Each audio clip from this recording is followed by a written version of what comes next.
Developed by a small team of enthusiasts in Perm City, Russia, called the Morteshka team, the game, the Mooseman, came out in 2017.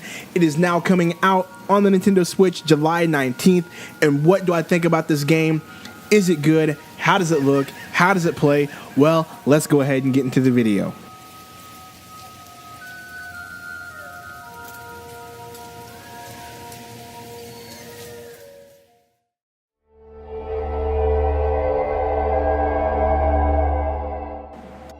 Look, I really just need to be honest with you. I have been on Keymailer and Terminal looking for keys and requesting keys to review indie games for the Nintendo Switch. I vastly underestimated the amount of money that I would spend on indie games to review them, so I kind of dialed it back a little bit. It's been a minute since I've done one of these indie showcases, but I finally got my first key. Now, I requested a key for the Mooseman strictly based on visuals. I saw this game, I saw what it looked like, I saw the artwork, and I was immediately in on this. The artwork, the way it was hand-drawn, the shadows, the way everything was done about this game, I absolutely loved from the get-go. The dynamic of changing realms, because in this game you are the Mooseman and you're traveling from each realm, and so you are able to see things of the spiritual realm that people don't see, and you hit the A button to see that. And so when that happens in the game, things turn white and things start to glow a little bit, just so you can see the difference. And just that alone was great. I absolutely enjoyed the artwork for this game. I cannot say that enough. I mean, the colors, they managed to take a bunch of bland colors like gray, dark blue, and a bunch of these dark and sulky colors and managed to make them come to life. And as you progress further into the game, there was a theme that you were going from the lower world to the upper world. So each world gradually got lighter and lighter and lighter until you were actually to the surface. And the surface was just beautiful. The way they drew this and the way they used effects. So as you walk through each level, there were things in front of your character and things behind your character that gave it more of a depth of feel. I guess you could say depth of feel. I don't know how you would coin that term or artwork term, but the way they did that was great. And like I said, when you got to the surface, the grass, the wind in the trees, everything, the way the environment worked out, I just completely enjoyed the aspect of the game. And for the artwork and graphics, I gotta give this a 2. Flat out a 2. I mean, just top of the notch artwork, top of the notch graphics for this game. Once again, for a small team, great.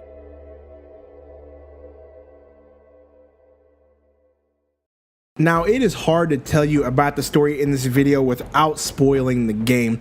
So I'll just go ahead and give you just a sort of, I guess, Cliff Notes version. So you are the Mooseman. You are starting from the lower level of the spirit realm and you're making your way to the upper level. And the key to the game is for you to carry this light from the lower level to the upper level so the real world can have light for a day.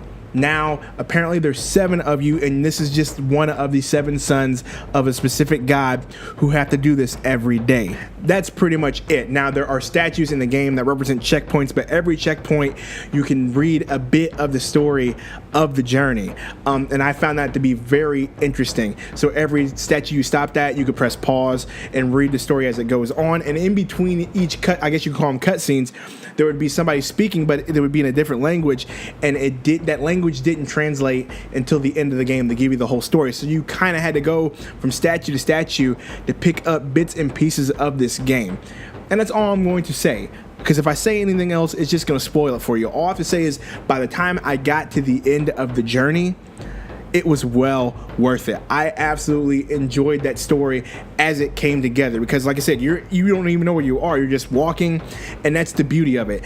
It's kind of a very small Breath of the Wild-ish way to tell a story. You know how in Breath of the Wild you drop into Hyrule and you don't know what's going on. Well, in this case, you just drop into this place and you just start walking and you have no idea what's going on.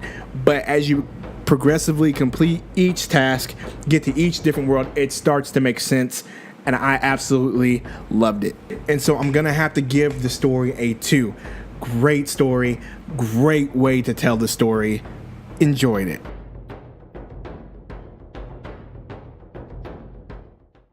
Now, forgive me because I'm going to mispronunciate this. I'm not great with Russian, but Mikhail Shavako. I don't know if that's how I pronounce it, but that's how I'm going to have to pronounce it for now. That is the composer for the soundtrack of this game. And for the most part, the soundtrack for this game is very atmospheric, very tribal-ish, sort of just background music. A lot of unique instruments. I didn't recognize a lot of them. I wouldn't be able to tell you what they were, and that's kind of a bit of surprise to me because I'm pretty good at recognizing instruments, but I could not figure out what they were. All I know was that they were intriguing. There was one song when you were in the cave. It grabbed me. It was very key driven, very electric key, synth, all that good stuff. It was very interesting. That song grabbed me. I enjoyed that one, but overall, nothing just reached out and pulled me in. It was great. It was good for the game. It was great, atmospheric, but nothing grabbed me like Wizard of Legend, my last review, did. And so for this one, I'm going to have to give the soundtrack a 1. It was a very good soundtrack. It really was. It just didn't reach out and grab me.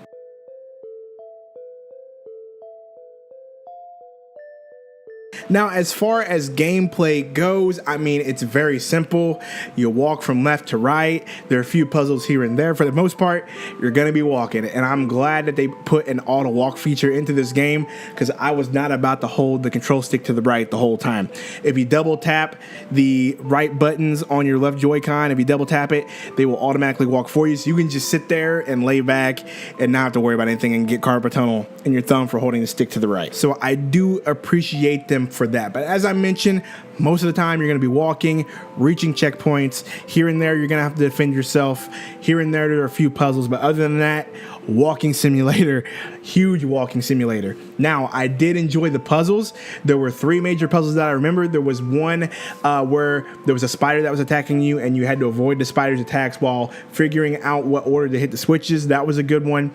There was a puzzle where this artifact was spinning around and you had to stop them in a particular order to get them to match up to go to the next spot. And then there was one area where you were in the river and you were trying to hide from this fish. I can't remember the fish's name, but there was a fish that was trying to eat you. He was a god of, I guess, the river there. And so you had to use the tree branches to give yourself cover, and you had to rotate the tree branches to make sure that the light didn't touch you. That one was very good and very intriguing. But other than that, you're just going to be walking. Sorry. That's all it is, really. And so just for that, just because the puzzles were good. But other than that, walking simulator, once again, I'm going to have to give this a 1 for gameplay. Now, currently, the price for this game, I just looked it up in the Nintendo eShop, and it says $6.29. Now, I don't know if that's just the price in euros or Russian or whatever they have, or if that's $6.29. That just seems like a really, really odd price for a game. Now, me personally, I feel like this game is worth $5, $4.99, $6.29. It just seems weird. It just seems off. So I feel like this could possibly be wrong, but who knows? If it is $6.29, I pass on it. $5 would be the price that I stick to for this game, just to be honest with you. There's not a whole lot of content here. You can beat this game in one sit through. You can buy this game and literally sit through this game on your commute, on your ride home, and probably beat this game. That simple. So $5 is the most I would spend on this game. We're looking at an hour to an hour and a half of gameplay at the most. So for the pricing on this game, if it's $6.29, nah, we're going to give it another 1. If it is $4.99, that would bring the score up. But once again, there's not a whole lot of content in this game. You're going to be walking a lot, and it's going to be about an hour and a half. So therefore, it's going to get a 1.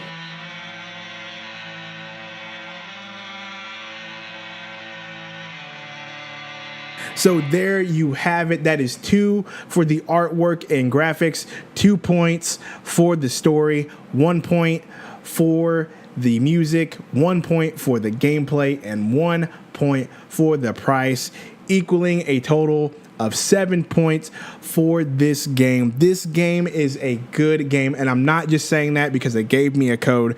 I do appreciate them for giving me a code. They did not have to do that, and I really, really, really do appreciate the Morteshka team for giving me this opportunity to review the game. I really did enjoy it. There's just a few little things here and there. I know that this game was a labor of love for the team, so therefore I wish them well in the future. This game was fun. It was good. Love the artwork. The music was good, but I just couldn't warrant spending more than $5 on it if I had to be honest. 7 points for the game. So let me know what you think in the comments. Will you pick this game up? All that good stuff. I appreciate you all for stopping by. If you want more content like this in the future, subscribe and hit that like button. This has been Nintendo Direct with a Nindie showcase. I appreciate you guys, and I will see you guys later.